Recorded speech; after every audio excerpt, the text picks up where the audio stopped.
Hello friends, நம்ம இப்போ sixth reason பார்க்க போகிறோம். சிக்ஸ்த் ரீசனை பொறுத்தவரைக்கும் லாஜிஸ்டிக். இந்தியாவிலேருந்து பிஸ்னஸ் ட்ரிப் பிளான் பண்ணுறவங்க ரொம்ப பேர் வந்து ஃபஸ்ட்டு ட்ரிப்லேயே வந்து அங்கே சோர்சிங் பண்ணிடணும், அங்கே பேமெண்ட் பண்ணிடணும்னு பிளான் பண்ணுறாங்களே தவிர அங்கேருந்து இங்கே கொண்டு வர்றது எப்படி, ஸோ லாஜிஸ்டிக் எப்படி ஹேண்டில் பண்ணுங்கிறது தெரியல. சப்போஸ் லாஜிஸ்டிக் வந்து யார் மூலம் பண்ணலாம், எம்என்சி கம்பெனி மூலம் பண்ணலாமா, இல்லை ஸ்டார்ட் அப் கம்பெனி மூலம் பண்ணலாமா? ஸோ அவங்க டேரெக்டாக இல்லை வந்து எம்என்சி கம்பெனியை ரொம்ப பேர் என்னன்னா டைப் வச்சிருக்காங்க, தேர்ட் பார்ட்டி ஃபோர்த் பார்ட்டி வரைக்கும் வச்சிருக்காங்க. ஸோ நீங்கள் எந்த பார்ட்டி எப்படிக்கிறீங்க, டேரக்ட் பார்ட்டி எப்படிக்கிறீங்களா இல்லை தேர்ட் அண்ட் ஃபோர்த் பார்ட்டி எப்படிக்கிறீங்களாங்கிறது இருக்கு. ஸோ இதெல்லாம் பிளான் பண்ணும்போது அதுக்கான நாட்கள் அதிகமாகுது. இப்போ second and third fourth party வரைக்கும் போகும்போது அதோட ரேட் வந்து ஒவ்வொரு பார்ட்டிக்கு வந்து எக்ஸ்டெண்ட் ஆகி இங்கே லேண்டிங் காஸ்ட் அதிகமாகுது.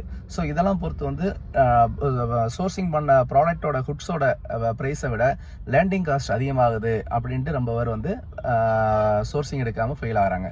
ஸோ இந்த 6 ரீசன் தான் முக்கியமான ரீசனாக நான் நினைக்கிறேன். நீங்கள் என்ன நினைக்கிறீங்கன்னு சொல்லுங்கள். தேங்க்யூ.